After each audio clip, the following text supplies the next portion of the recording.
فأصحاب الميمنة ما أصحاب الميمنة وأصحاب المشأمة ما أصحاب المشأمة والسابقون السابقون. الحمد لله. Хвала Аллаху! Я свидетельствую, что нет божества достойного поклонения, кроме Аллаха, и что наш господин Мухаммад – его раб и посланник. О Аллах, благослови и приветствуй миром нашего господина и любимца Мухаммада, его семью и сподвижников. О рабы Аллаха! Я завещаю вам и своей грешной душе бояться Всевышнего Аллаха. Бойтесь же Его и повинуйтесь Ему, ведь поистине Аллах с теми, кто богобоязнен и кто творит добро. Умар ибн аль-Хаттаб, да будет доволен им Аллах, рассказывает, что когда он вместе с посланником Аллаха, мир ему и благословение Всевышнего, и его сподвижниками были в пути, он спросил пророка о чем-то, но тот не ответил. Он спросил его во второй и третий раз, но пророк, да благословит его Аллах и приветствует, не промолвил ни слова. В тот момент Умар испугался за себя, что вот-вот на посланника Аллаха снизойдет аят, который упрекнет Умара за несоблюдение этикета с Божьим посланником. Но спустя некоторое время посланник Аллаха, мир ему и благословение Всевышнего, позвал Умара и сказал ему: «О сын Хаттаба, вчера ночью мне был ниспослан аят, который любимее для меня, чем все на этом свете. Этот аят мы упомянем в конце нашей проповеди». В начале месяца Зулькаада посланник Аллаха, мир ему и благословение Всевышнего, вышел в путь для совершения умры со своими сподвижниками из числа переселенцев и ансаров, численность которых составляла 1400 человек. С собой пророк, да благословит его Аллах и приветствует, прихватил верблюда для закалывания, давая тем самым знак курайшитам, что он вышел не для войны, а для выполнения религиозных обрядов. Выйдя в путь, пророк отправил своего разведчика Башра ибн Суфьяна, чтобы тот разведал ситуацию в Мекке и узнал, как настроены мекканцы на его выход к ним. Бишр ибн Суфьян сообщил ему об угрозе с их стороны и что они устроили засаду на пути к Мекке. Тогда посланник Аллаха, мир ему и благословение Всевышнего, спросил своих сподвижников, есть ли среди них тот, кто знает обходной путь к Мекке. Один из них сказал, что знает одну тяжелую гористую дорогу, которая ведет к Мекке, и таким образом они смогли избежать вражеской засады. Это, в свою очередь, указывает на то, что верующие должны избежать опасности для самих себя и своих семей и выбирать наиболее безопасный путь. Когда посланник Аллаха вместе со своими сподвижниками поднялись на гору, они увидели колодец, который назывался Худабия. Сподвижники пожаловались посланнику Аллаха, мир ему и благословение Всевышнего, на мучительную жажду и попросили его устроить привал рядом с колодцем. Тогда посланник Аллаха достал стрелу из своего колчана и поместил его в колодец. Вода стремительно начала извергаться, пока все они не утолили жажду. После того, как посланник Аллаха, мир ему и благословение Всевышнего, обосновался в данном участке, к нему подоспел его тайный агент Будайль ибн Варка и сообщил о том, что верующие вооружились против него и засели рядом с источниками Худайбия. На что пророк, да благословит его Аллах и приветствует, сказал: «Поистине, мы не пришли ни с кем воевать, а лишь совершить умру». Также курайшиты сильно ослабли из-за войн и понесли много ущерба. Если же они захотят перемирия, то я заключу с ними временный договор, и они не будут мешать моему призыву. Когда Будайль ибн Варка донес до курайшитов предложение пророка, да благословит его Аллах и приветствует, Урва ибн Мас'уд сказал: «Этот человек предлагает вам благоразумный выбор, так примите же его». Когда курайшиты поняли, что они находятся в весьма критическом положении, они отправили Сухайля на переговоры с посланником Аллаха, мир ему и благословение Всевышнего. Дойдя до посланника Аллаха, Сухайль попросил его подписать с ним общий договор. Посланник Аллаха, мир ему и благословение Всевышнего, позвал Али ибн Абу Талиба и повелел ему написать: «С именем Аллаха Милостивого, Милующего». В этот момент Сухайль возразил: «Что касается Милостивого, то клянусь Аллахом, мы не знаем, кто это. Однако напиши: с именем Твоим, о Аллах». Тогда сподвижники пришли в ярость из-за этих слов и всячески отвергли данную просьбу. Но посланник Аллаха, мир ему и благословение Всевышнего, повелел стереть прежние слова и написать: «С именем Твоим, о Аллах». Посланник Аллаха поступал только в соответствии с откровением, внушаемым ему. До того, как заключить договор, он сказал своим сподвижникам, что готов принять любые условия неверующих, которые не противоречат принципам ислама. Затем пророк, да благословит его Аллах и приветствует, повелел Али ибн Абу Тальбу написать: «Это договор, который заключил Мухаммад, посланник Аллаха». Сухайль опять возразил и сказал: «Если бы мы знали, что ты действительно посланник Аллаха, то не воспрепятствовали тебе в совершении умры и не сражались бы с тобой. Однако напиши: Мухаммад, сын Абдуллаха».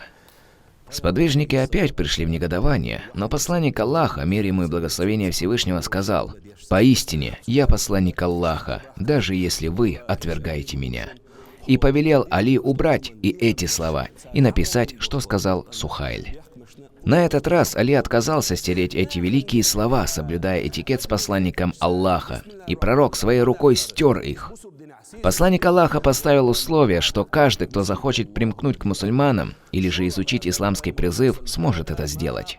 Также среди условий договора был пункт, который давал мусульманам возможность совершить умру в этот год.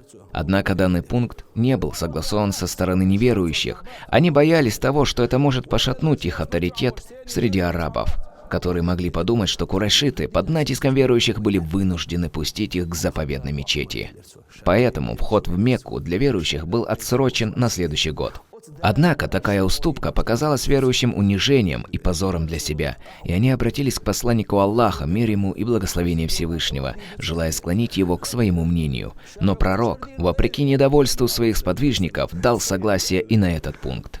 Таким образом был подписан договор, обязывающий обе стороны оставление любых войн, провокационных действий и вероломства. Видя все эти уступки, Умар, да будет доволен им Аллах, в порыве сильного гнева подошел к посланнику Аллаха, да благословит его Аллах и приветствует, и сказал: «О посланник Аллаха, разве мы не на истине, а они не заблудшие?» Пророк ответил: «Конечно». Умар продолжал: «Разве наши умершие не в раю, а их умершие не в аду?» Пророк сказал: «Конечно». Тогда Умар сказал: «Так почему мы так унижаемся в своей религии?» На что посланник Аллаха, мир ему и благословение Всевышнего, ответил: «О сын Хаттаба, поистине, я посланник Аллаха и никогда не ослушаюсь его. Он окажет мне помощь и не оставит меня без своей поддержки». Умар сказал: «Разве ты не говорил, что мы войдем в Мекку и совершим обход вокруг Каабы?» Посланник Аллаха ответил: «Конечно, но разве я говорил, что это произойдет в этом году?» Умар сказал: «Нет». Тогда пророк, да благословит его Аллах и приветствует, сказал ему: «Поистине, ты войдешь в Мекку и совершишь обход вокруг Каабы». Окутанный яростью, Умар отправился к Абу Бакру, да будет доволен ими обоими Аллах, и обратился к нему подобными словами. Абу Бакр же отвечал ему точно такими же ответами, которые давал посланник Аллаха, да благословит его Аллах и приветствует. Несмотря на то, что Умар – это человек, который поступает исключительно ради довольства Всевышнего и его посланника, и всегда дает отчет своим словам, однако в этот раз он, по факту своей природы и человеческой немощности, дал волю своим эмоциям в подходе к такому роду вопросу. И Абу Бакр, названный праведным, в очередной раз доказал, что больше всех достоин этого звания, звания правдивости, которое является наивысшей степенью веры после пророчества.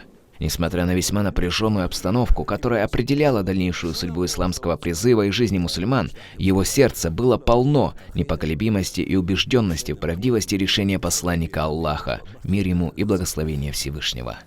Пророк, да благословит его Аллах и приветствует, позвал Умара и сказал: «О сын Хаттаба, вчера ночью мне был послан аят, который любимее для меня, чем все на этом свете. Этот аят следующий: поистине, мы даровали тебе явную победу. Задумайтесь над смыслом этого аята. В то время, когда мусульман овладела отчаянность и чувство унижения по причине тех уступок, на которые они согласились, Всевышний Аллах не спосылает этот аят, в котором называет данный договор явной победой. Стоит отметить, что договор этот заключал в себе пункт, который гласил, что каждый, кто покинет язычников и примкнет к мусульманам, должен быть возвращен обратно в Мекку, а тот же из мусульман, кто примкнет к язычникам, не имеет права возвращаться в Мекку. Может ли быть пункт более несправедливый, чем этот? Но посланник Аллаха, мир ему и благословение Всевышнего, согласился подписать и данный пункт. Он сказал своим сподвижникам: «Тот, кто предал нас и примкнул к ним, того Всевышний Аллах отдалил от нас. А тот, кто примкнет к нам и будет возвращенным, тому Аллах даст выход». Услышав этот аят, Умар спросил: «О посланник Аллаха, разве это победа?» Пророк, да благословит его Аллах и приветствует, сказал: «Да». Ибн Мас'уд, да будет доволен им Аллах, сказал, что после 2 лет со дня заключения договора была завоевана Мекка. Он говорил табиинам: «Вы считаете победой завоевание Мекки, мы же считали победой Худайбийский договор». За эти 2 года многие люди начали тесно дружить между собой, появились предпосылки распространения религии могучего Аллаха. Некоторые племена из Мекки примкнули к мусульманам, а некоторые к язычникам. Исламский призыв приобрел новый оттенок, он постепенно начинал распространяться среди арабов, и во многом каждый, кто слышал о нем и знакомился с его учениями, незамедлительно принимал его. В этом и заключалась явная победа. Выдающийся ученый имам Аз-Зухри сказал: «В исламе не было победы величественней Худайбийского договора. До этого люди одерживали победы в сражениях, но когда был заключен мир и прекратилась война, люди начали жить в безопасности, вести разговоры и дискуссии между собой. Каждый разумный человек, который знакомился с исламом, тотчас же принимал его. За эти 2 года ислам приняло столько же, сколько насчитывалось до заключения договора, или даже больше. В этом и заключается милость отправления посланника Аллаха, в основе призыва которого стоял принцип мира и безопасности, и именно поэтому Всевышний Аллах позволил ему завоевать Мекку без пролития крови». Завершая проповедь, хотелось бы упомянуть хадис, в котором пророк, да благословит его Аллах и приветствует, говорит: «Ученые – наследники пророков». Это означает, что они унаследовали от пророка знания, духовный путь и совершение деяний в соответствии со знаниями. Из безмерных милостей Всевышнего к нашему народу то, что он отправил к нам одного из таких наследников, Ахмата Хаджи Кадырова, который, следуя примеру посланника Аллаха, мир ему и благословения Всевышнего, в заключении Худайбийского договора спас свой многострадальный народ от безжалостных лап врага.